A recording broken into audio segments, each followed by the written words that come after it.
A seasoned veteran after experiencing the brutal war decided to return to his homeland. He walked from Laos across the vast distance to return to MC.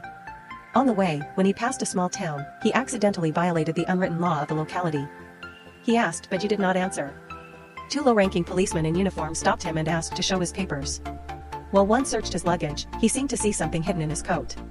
The man quickly lifted his coat to reveal a dagger. Both policemen were shocked. "What is this knife?" "I have a permit to carry a knife." The man calmly replied, despite the man's assertion that he had a permit. The two policemen still asked him to hand over the knife. When he pulled it out to examine it, they realized it was a cook knife from the Nepalese army. Without further explanation, he was handcuffed and looked back. Looking back, seeing that no one was there, one of them immediately swung a stick at him. He did not expect that the man, with his quick reflexes, easily dodged the knife. The fat man rushed forward again, intending to hit him, but he leaned to the right and pushed the remaining policeman down. He saw that he was no match. So the two men pulled out their guns and forced the man into the car. He didn't want to make things difficult for them, so he obediently turned around and stepped forward, but at that moment, the fat man swung his stick and hit him hard on the back. The man didn't scream at all, just looked at him with a deadly gaze. These two policemen didn't know that they would have to pay a heavy price for their actions. They were taken to the police station, took all of his belongings, then handcuffed him. They said that this was a police station, which was better than saying that it was a robber's den. They deliberately disturbed public order and collected protection money from the people. After that, they divided it with their accomplices. At this time, a captain entered the cell and asked the man, "Why didn't you answer his question?" The man didn't answer, so he immediately bent down and hit him with a stick. The man only let out a deep groan. Unexpectedly, this guy was a stubborn person. This further stimulated the captain's animal instincts. I swung the stick at the man's face and growled, "Only when you have permission can you look straight at me. Who are you?" The man looked at him with contempt. He had never seen anyone more arrogant than himself. A rain of sticks.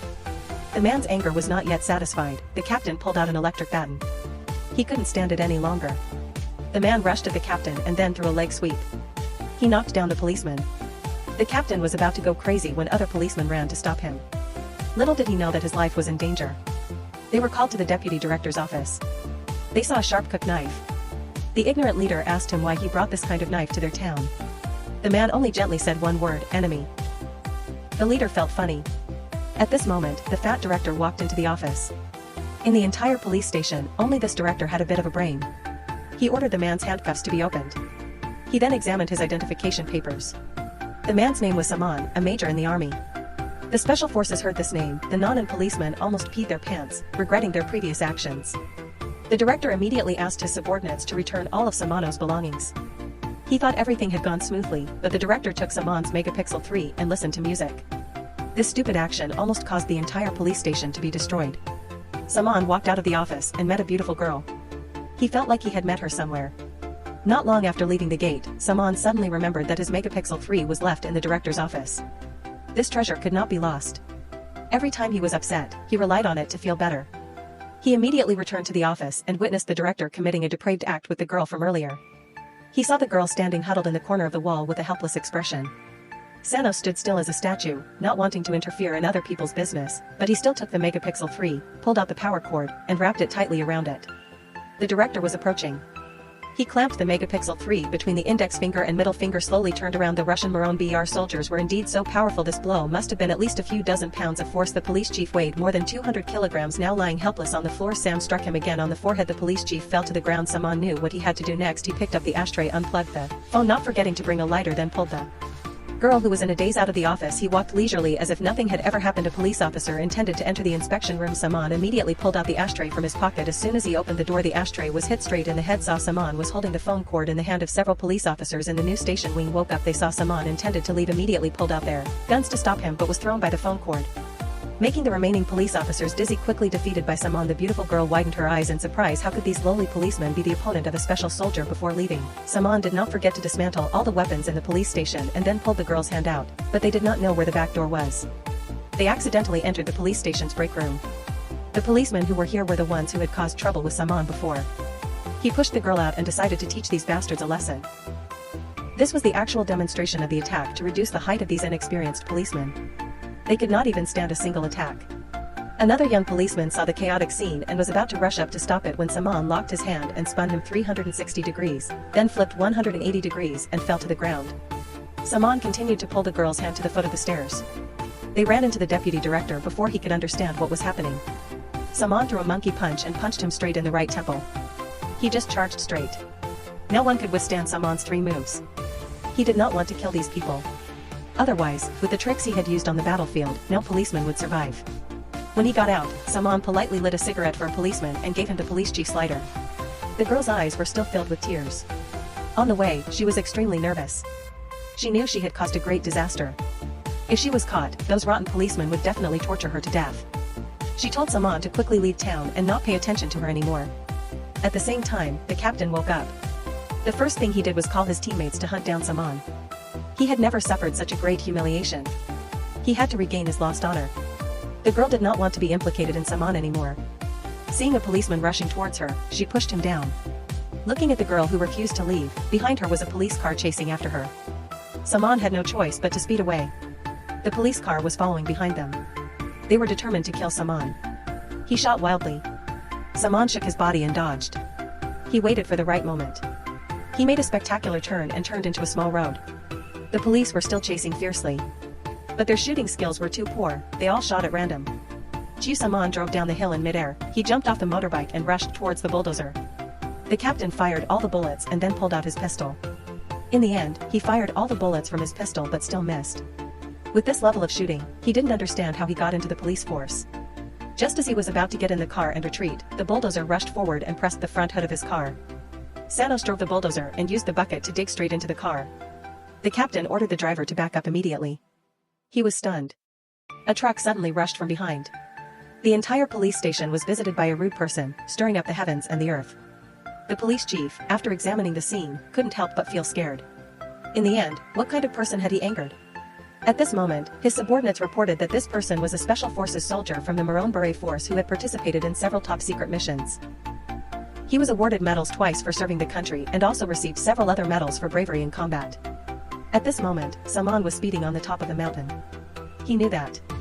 Angered these bugs, they will never let you go. If you want to play, then play to the end, and that stupid police chief doesn't know that his wrong decision has pushed the entire police station to death. Let's see how Special Forces soldier Marin Perez will fight off the pursuit of an entire police station without using a single bullet. Now he was cornered in a forest ruins. First he found a box of matches, electric cable, discarded rusty nails, and some wooden sticks. On the police side, they were still complaining about having to camp out in the rain to hunt down criminals. They didn't know that Saman was making secret weapons. He wrapped the nails around the ends of the wooden sticks with cable, finally used slag to burn the ends of the wire to secure the trident of the sea god. It was created quickly. He placed it in different locations. Then he found a small wooden house, looking for everything that could be used, a circular metal plate and a secret passage. When he was done, he took the megapixel 3. Calmly wait for the enemy MCA. Not long ago, Special Forces soldier Samano defended a beautiful girl and caused chaos in the police station. He even killed 2 policemen who were chasing him to cover up the clues. The police set up camp near the area and prepared to mobilize police dogs and helicopters. However, the police chief did not dare to ask for help from the Special Forces for fear that his evil deeds would be exposed. However, they did not know that all their actions were being monitored by Saman. He outlined their attack route and deployed a battle plan until the evening. The 2 arrogant policemen drank some brandy and decided to act alone. They intended to take advantage of the darkness to attack and hope to capture Saman soon to make a great achievement. They went through a forest and saw a light of fire ahead. They did not expect it to be so easy to find their target. They were obedient. Turned off the lights and carefully approached from behind. What is the situation inside? Where are you now? The reckless policeman who was about to rush in was hit straight in the forehead by a plank. His accomplice hurriedly ran over.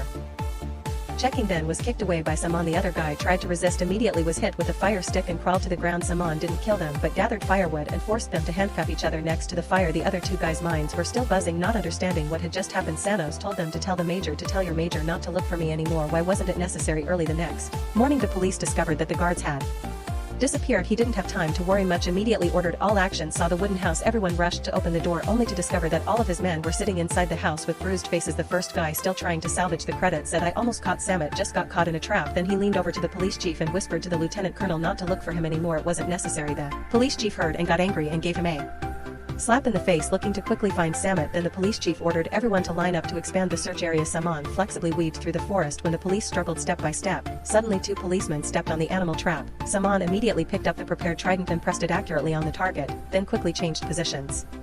Hearing the noise, the policemen were scared. They raised their guns and shot randomly. They almost hit their own people, and before they knew it, 3 people had fallen. He dealt with us like he was dealing with a swarm of ants. The policeman realized the fear of Sanos. It seemed like his figure was everywhere in the forest. As soon as he finished speaking, a trident flew from somewhere and hit one of them. Everyone chased after him. As for Bob and you, stay here. You stand there, waiting for Saman's special instructions. Act quickly. When you see the target, the police chief leads the whole team to chase after Saman. He is a guerrilla warfare expert. Stopping the bushes is no different from home. Very quickly, he disappeared from their sight. After a round, Saman returned and took down the policemen who were staying behind to guard the injured. His actions were quick and decisive.